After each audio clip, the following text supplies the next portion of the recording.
Good morning, student. Today we are going to start history chapter 10 political formation in 18th century India यानी राजनीतिक संरचनाएं और 18वीं शताब्दी में भारत।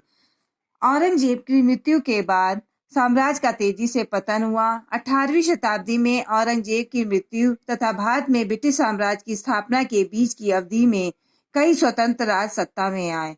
उपमहाद्वीप खंडित था तथा कई शासकों द्वारा शासित था। 18वीं शताब्दी में मुगल युगीन काल के अंत को चिन्हित किया। Crisis in Mughal empire and later Mughal. 1707 में औरंगजेब की मृत्यु के बाद मुगल साम्राज्य का विघटन शुरू हुआ। उत्तराधिकारी का युद्ध छिड़ गया। अंत में बहादुर शाह प्रथम सिंहासन पर बैठा। उसके शासनकाल में सिख विद्रोह चल रहा था। विशाल साम्राज्य को संभालना कठिन था तथा पतन की स्थिति में था। अतः उसका शासनकाल 1712 तक चला। बहादुर शाह प्रथम के पुत्रों ने सिंहासन के लिए लड़ाई लड़ी तथा 1712 में जहादर शाह गद्दी पर बैठा। वह आलसी और कर्तव्य की उपेक्षा करता था। सत्ता उसके प्रधानमंत्री जुल्फिन खान के हाथों में थी तथा फर्रुखसियर द्वारा पराजित और मारा गया।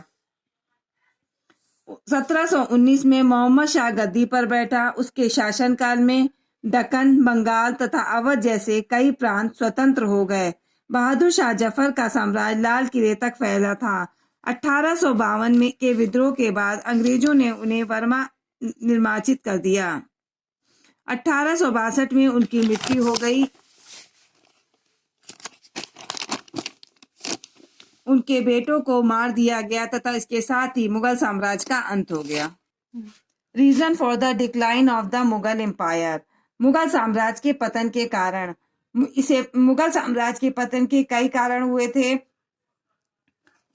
Aurangzeb intolerance to others religions, उनकी असहिष्णुता, उनकी रूढ़िवादी धार्मिक नीति, लोगों में असंतोष, हिंदू और मुसलमानों में कोप था।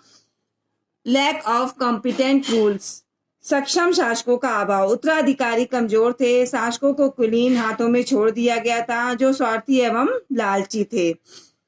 No definite law of succession, उत्तराधिकार का कोई निश्चित नियम नहीं था। सम्राटों की असफलता में बार बार परिवर्तन होता। उत्तराधिकारियों को युद्धों में करवाहट, रक्तपात, धन की हानि, साम्राज्य का पूर्व एवं अंतिम पतन होता है। Lack of zeal among later Mughals, मुगलों के जोश में कमी। लेटर मुगल का साम्राज्य में कोई दिलचस्पी नहीं थी। साम्राज्य को स्वतंत्र घोषित कर दिया था और उनकी मृत्यु के बाद विकास में वृद्धि हुई। साइज ऑफ द एम्पायर, साम्राज्य का आकार। साम्राज्य के विशाल आकार के कारण प्रशासन को संभालना बहुत कठिन हो गया था। लेटर मुगल के लिए इतने बड़े शासक को चलाना बहुत अधिक कठिन था। फाइनेंशियल क्राइसिस, वित्तीय संकट। शाहजहां ने निर्माण कार्यों में धन को अधिक मात्रा में खर्च किया। औरंगजेब ने भी कई युद्धों तथा विद्रोहों को दबाने के लिए शाही खजानों का उपयोग किया। सिख एक शक्तिशाली समूह था। उन्होंने मुगल के अधिकारों को चुनौती दी। मराठा सत्ता में आए और डेक्कन के निर्वाचित शासक बन गए। एडवेंस ऑफ ब्रिटिश, अंग्रेजों का आगमन। ब्रिटिश भारत में व्यापार के लिए आए और वे एक प्रमुख शक्ति के रूप में भारत में स्थापित हो गए। वे 200 साल तक भारत में रहे। Emerge of new power and kingdom, नई शक्तियों और राज्यों का उदय। मुगल काल के बाद छोटे राज्यों में वह बढ़ गया था क्योंकि लेटर मुगल कमजोर थे और इतने बड़े साम्राज्य बहुत बड़ा था। दूर के क्षेत्रों से देखभाल करना कठिन था। गवर्नर द्वारा दूर के क्षेत्रों को देखने के लिए राज्यपाल नियुक्त किए गए और उन्हें स्वतंत्र राज्य के रूप में अपने राज्य की देखभाल करने को कहा गया। Old Mughal province that became independent states.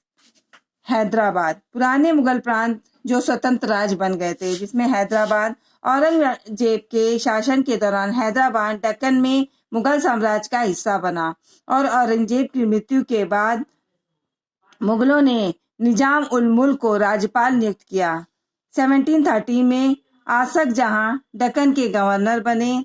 1724 में उन्हें खुद को 6 दक्कन प्रांतों का राज्यपाल घोषित कर दिया। आसफ जही वंश की स्थापना की। इस काल में फारसी, उर्दू, तेलुगु तथा मराठी का विकास हुआ। निजाम उल मुल्क के उत्तराधिकारियों ने हैदराबाद के निजाम के रूप में शासन किया। निजाम अली खां आसफ जही द्वितीय राजधानी को औरंगाबाद से हैदराबाद में स्थानांतरित कर लिया।